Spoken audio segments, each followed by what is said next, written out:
Greetings, dear viewers.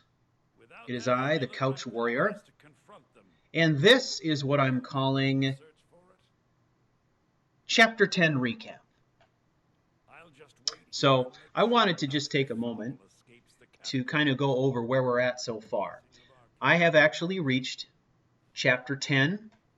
Coincidentally, Sable is now at level 10, and I thought this would be a good opportunity to just take a moment to pause, reflect, think about where we're at, make a few announcements about the channel, and talk a little bit about the direction that Sable's going next. First of all, I want to thank all of you who've taken the time to take a look at my videos, to comment, to like, to subscribe. This is very much a fledgling initiative for me, so our viewership is low, but I'm working on building that. One of the things that I've found to be really interesting and very gratifying is the support that I've gotten from like-minded people on both YouTube and Tumblr and Google+, where I tend to sort of promote what it is that I'm doing. It's been interesting to find that there is a small community of people on YouTube who are interested in Skyrim as a storytelling vehicle in the way that I am. Everybody seems to have different styles for the way in which they do this, the approach they take. However, I'm finding it really fun and interesting to find other people who are kind of doing the same thing I am, telling a story but using Skyrim as the vehicle for doing it. I would like to send a special shout out to Jessa. I discovered her, in fact, just this morning when she started following me on Tumblr and YouTube. Jessa has this amazing website called thejessachannel.com where she does playthroughs that are role-playing playthroughs. She does hers very different than I do mine, however. Hers are all in character, and she's using a PC to create these, so she's using quite a few interesting mods to do it, and she has a very unique way that she's telling the story. If you have a chance, I'd like you to check her out. Again, her website is thejessachannel.com. If you go there, you can find links off to her playthroughs, and she's actually doing playthroughs in Skyrim, and she's doing some stuff with Sims. That's pretty interesting. I've just begun to scratch the surface of her videos. I've watched the first 3 or 4 so far, and they're really extraordinary and unique in the way that they're done. So I would encourage you to check that out. So where are we at? Well, let's do a quick recap. So far, we have a backstory for Sable. If you haven't read that, you can find that on my site, which is CouchWarrior.tv. If you go there, you'll find the backstory. You'll also find it linked from the show notes. So the show notes for every single video I post will have the backstory. And all this is a simple one-pager that gives you an idea for, what was going on in Sable's life prior to being captured at the border. So I would encourage you to check that out. That'll give you a little bit of background information. So we know he's captured at the border. He escapes from Helgen with the help of the Stormcloaks. I think it's natural, given his distrust for people, that if he was going to trust anybody, he would trust the people who actually showed some interest in his life prior to that. So I think, at the time of his capture, the Thalmor are the enemy, the Imperials are the enemy. Who else is there to side with? And it was very clear that no one was escaping from Helgen if they didn't work together. So that's what he did. And that obviously took him to Riverwood, where he met Gerder and Hod, who were Stormcloak sympathizers, if you will. They basically provided him with everything he needed to survive, to hit the road: food, some temporary shelter, some clothing and equipment, some money. So he will always be eternally grateful to these folks, and Riverwood will sort of be his home away from home, if you will, in Skyrim for years to come. While he's there, he also meets some other Bretons. if you have read the character background, you know that Sable is a Breton. He goes to the Riverwood Trader. He meets some other Bretons there and finds that they have a little problem. He elects to go ahead and solve that problem for them and recover a relic that is cherished by them. I think he decides to help them in part because they're good people and in part because they're fellow Bretons and probably the first Breton faces he's seen in a while. So from there, we journey to Bleak Falls Barrow, where we recover the claw. We're earning money at the same time, which is sorely needed to support our mission, which is to get as far north as we can to the College of Winterhold and begin our training and begin our hiding from the Thalmor. So we recover the claw. We also discover the secret of the claw, that in fact this claw is a key, and it opens a chamber which reveals additional secrets to us. During this time, Sable discovers that he is able to read some strange writing on the wall and seems to absorb some power from it. At first, he thinks maybe it's just a magical effect of some kind. He doesn't feel any different after it happens, so it's kind of put out of his mind. However, he finds this object, this dragon stone, which he takes, and it's not long after returning the golden claw at the Riverwood Trader that he discovers there is actually some importance to this object. It seemed important to him when he found it, so he kept it, but upon taking it to Whiterun, he meets Farengar Secretfire, who, by the way, is another Breton, and discovers that there is something very important to this stone, and what it actually is some type of map. He can make a rubbing of this, and it reveals a map of dragon burial sites, potentially. So he returns this object, and then is very quickly pulled into the confidence of the Jarl and Farengar, and it's not long before he finds himself at the Western Watchtower battling a dragon. This is really the turning point for him. This is the point at which he discovers his true power, and when this dragon dies at his hand and the hand of the other guards at the Watchtower, he absorbs power from it, and it appears to unlock something that was in him already. He's able to feel the correlation between the power of this dragon and the words that he was able to read on the wall in Bleak Falls Barrow. He's able to somehow use this power and demonstrate that he has the capability of using what the Nords call the voice. This is going to be a huge sort of life-changing thing for him. And moving forward very quickly from there, he discovers this calling from the Greybeards. He is suddenly made a Thane and has a housecarl, and finds himself quickly changing his plans to try to uncover more about what it means to be this Dragonborn that everyone is talking about. So from there, we are traveling to High Hrothgar to discover what it is to be Dragonborn. Along the way, he suffers a terrible tragedy as Lydia is killed by bandits on the road during a battle. Her death is something that he is partially responsible for. His inability to completely control his power causes him to inadvertently do damage to Lydia as well, and causes her to die. There's going to be some guilt over this.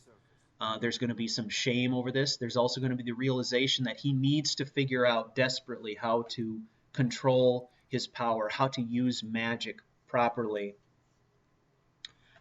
So he travels to High Hrothgar. He learns who he is, who the Greybeards are, what it means to be Dragonborn, and what he needs to do to complete his training. He feels additional power. He's gifted power by the Greybeards and learns to make his existing powers even stronger and acquires new ones. From there, he travels to, what is it? He's got to go get the horn, right? Yeah. That's what happens next. He elects to help out the Greybeards.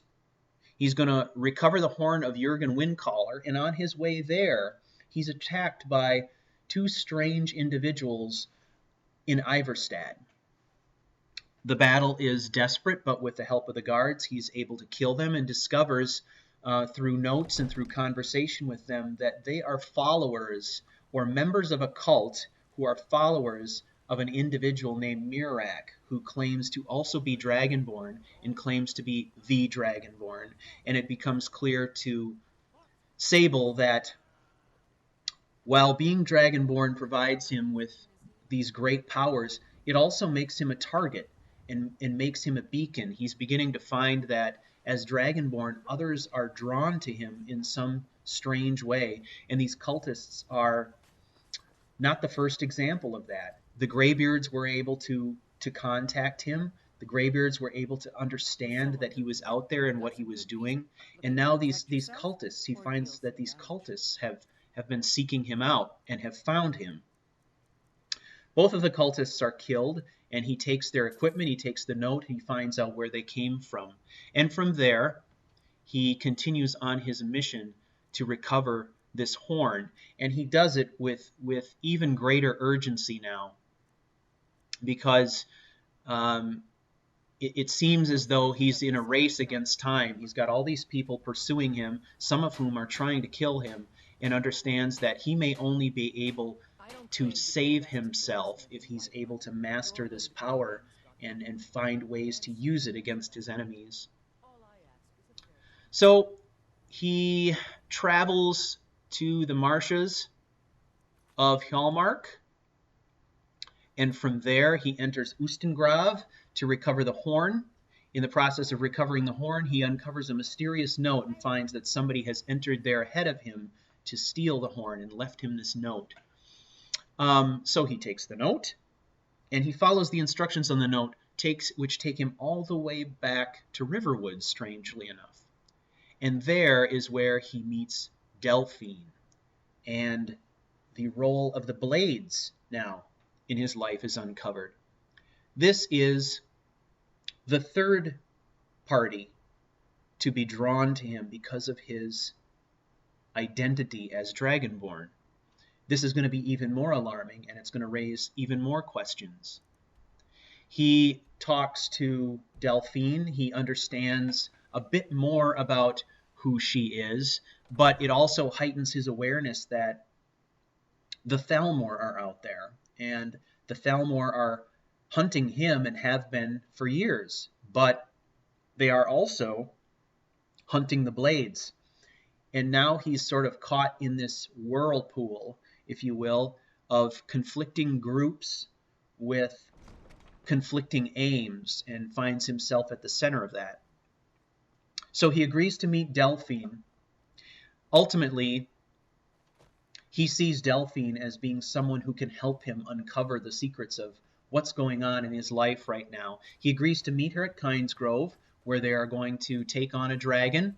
He also is able to understand that his recovery of that dragon stone for Farengar's secret fire was actually a recovery of the stone for Delphine, and that Delphine now possesses the rubbing, or the dragon map, the map of dragon burial sites that was revealed by that stone. So now he's beginning to see how everything comes together. And incidentally, Delphine is yet another Breton that walks into his life while in Skyrim. So what does he do? He takes the horn, he returns to the Greybeards, he gives the horn to them and completes his training, and then travels to Kynesgrove, where he faces the dragon Solicanir in battle with Delphine. He defeats Solicanir, absorbs his soul, and then from there is promptly attacked by two more dragons before he can even leave Kynesgrove. So in this piece, I think, is captured in Chapter 9, where you'll see kind of the battle royal that happens just outside Kynesgrove as he's trying to head to Windhelm. So that catches us up. When we leave Sable, he's finally reached Windhelm, And he has made the decision that what is next for him is that he must determine who this threat Miraak is.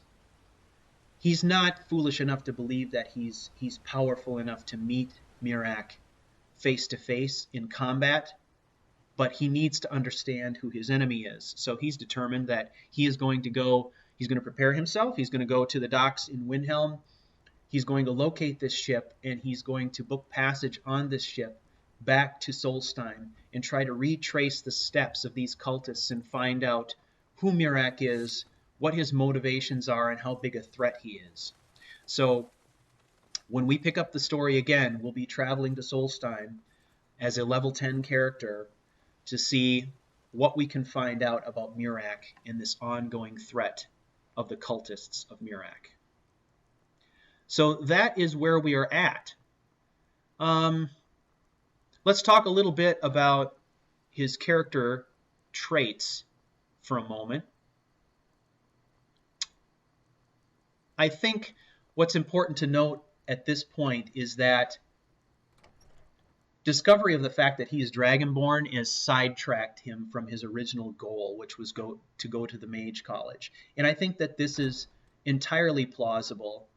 I think the fact that he is Dragonborn and the fact that all of these different groups are either trying to enlist his help or trying to eliminate him has proven to him that hiding is no longer a possibility for him, and that the only way that he is going to survive this is to confront his destiny head on.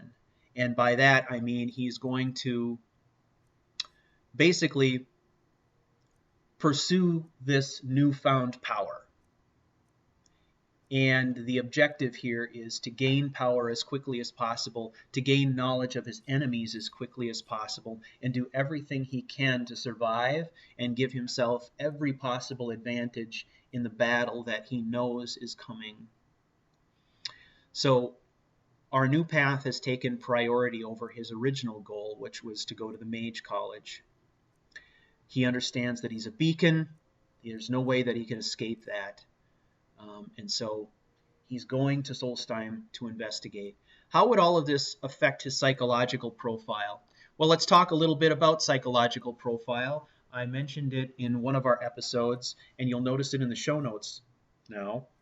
You'll find a link or an article explaining how the psychological profile is important and how it's used on my site. That is also linked in the show notes.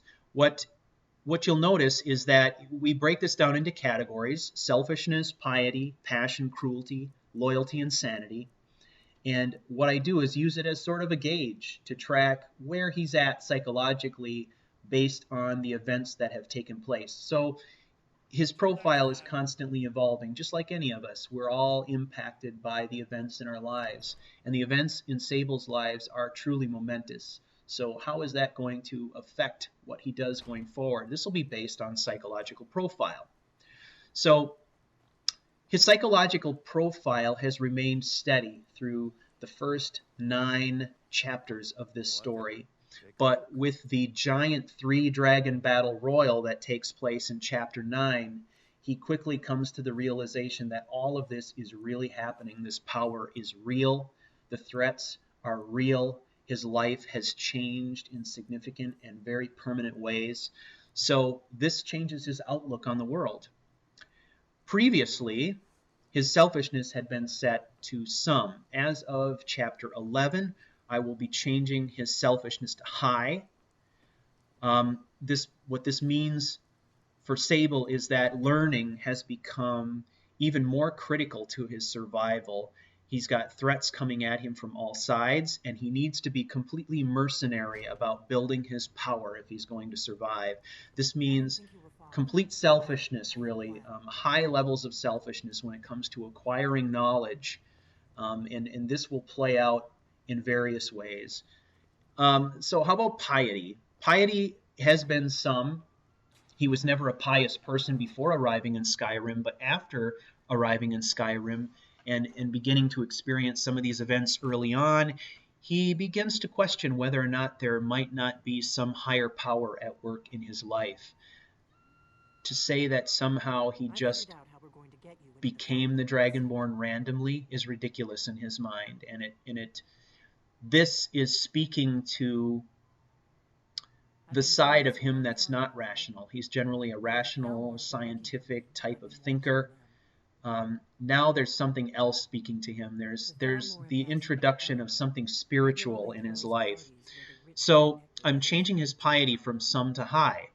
The dragon power to him is evidence that there's a greater power at work, and he's beginning to form a view that there is a spiritual component to his relationship with the dragons. He doesn't know what that is yet, but there's something about the ability to absorb the soul of another creature without the use of magic, without the use of soul gems, and to be able to harness that power and use it, that suggests something spiritual, something divine at work.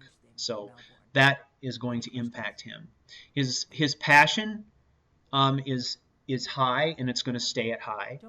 His cruelty is set to some, and it's going to stay at some. His loyalty is going to change from low to some.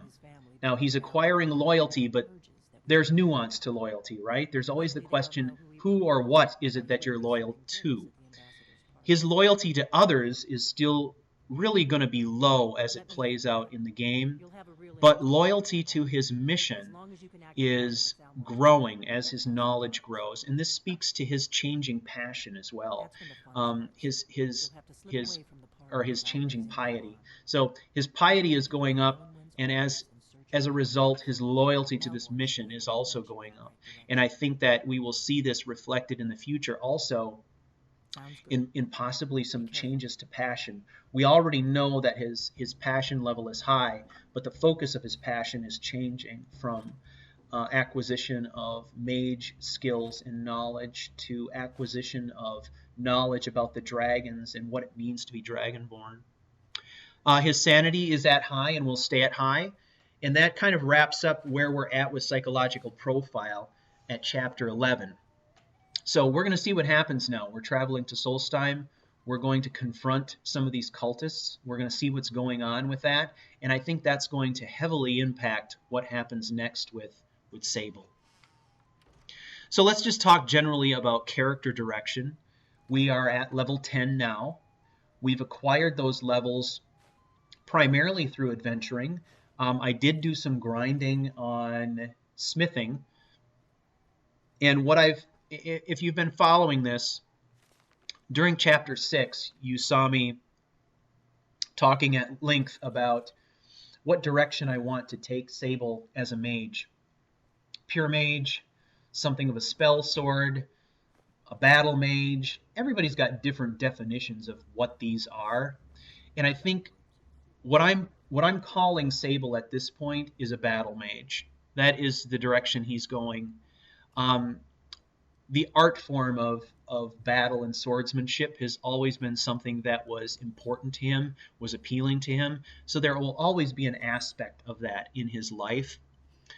So what we're really going to be doing is creating something of a hybrid battle mage, kind of a mix between a spell sword and a battle mage.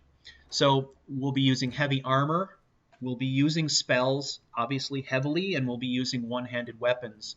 So where I would normally consider a spell sword to be some kind of, one-handed specialist who uses spells and light armor, I'm going to be doing that, but doing it with heavy armor. So let's see. We've killed cultists. We've confronted 2 cultists so far. Those cultists we met in Iverstad. We fought them there and killed them both. So right now we're working under the assumption that Murak still does not know where we are or who we are. He knows of the Dragonborn's existence. He obviously knows our name, but he doesn't know what our current status is. And Sable would view this as an advantage in going to Solstheim, in that he still has some anonymity. He still may have the ability to quietly sneak into Solstheim and start doing some quiet investigation. So we're going to take advantage of that while we can. The objective here really is to learn his enemy's motivations and secrets, so that's kind of the goal starting at chapter 11 and moving forward. So that is the recap. As far as the channel goes, again, this is my version of a role-play focused Let's Play in Skyrim. I'm really kind of focused on the psychological aspects of this role play. I don't do character voices or anything like that. My style is really focusing on the reasons for making the decisions and trying to stick with that framework to see where the adventure goes. So I'm really not trying to be prescriptive in the way that I do this. I'm trying to look at each decision individually and weigh the choices along with this psychological profile and character background to make my decisions. And that's what I will continue to do going forward. For those of you who've been watching, you know that this is an Xbox 360 playthrough, so I'll be talking about some specific functionality to Xbox, for example. So if you're interested in Xbox 360, this is also maybe a good thing for you to watch. In addition to that, I've made some changes. We've introduced that psych profile, as I said. We've introduced character background and a lot of supporting content. I now have a URL of my own, CouchWarrior.tv, which will get you to my Tumblr site, where I will put all my episode updates there and anything new having to do with the psych profile, character background, or format of my Let's Plays. And it's also worth mentioning that you can find me on Twitter at CouchWarrior.tv. If you subscribe or to the YouTube channel or follow me on Twitter, you will be guaranteed to get all of the updates. I can also be followed on my website. It is a Tumblr website, so if you are a member of Tumblr, please feel free to follow me there as well. So there's plenty of ways to get updated information on what's going on in the Book of Sable storyline. And that is it for today. That's the recap. So I look forward to seeing you for the start of Chapter 11 and our continuing adventures on the island of Solstheim. And you know what? I just want to say I appreciate your viewership very much. Please feel free to rate, like, and subscribe to any of my videos. And I welcome any feedback you would have for me at this point. I appreciate it very much, and we'll see you for Chapter 11.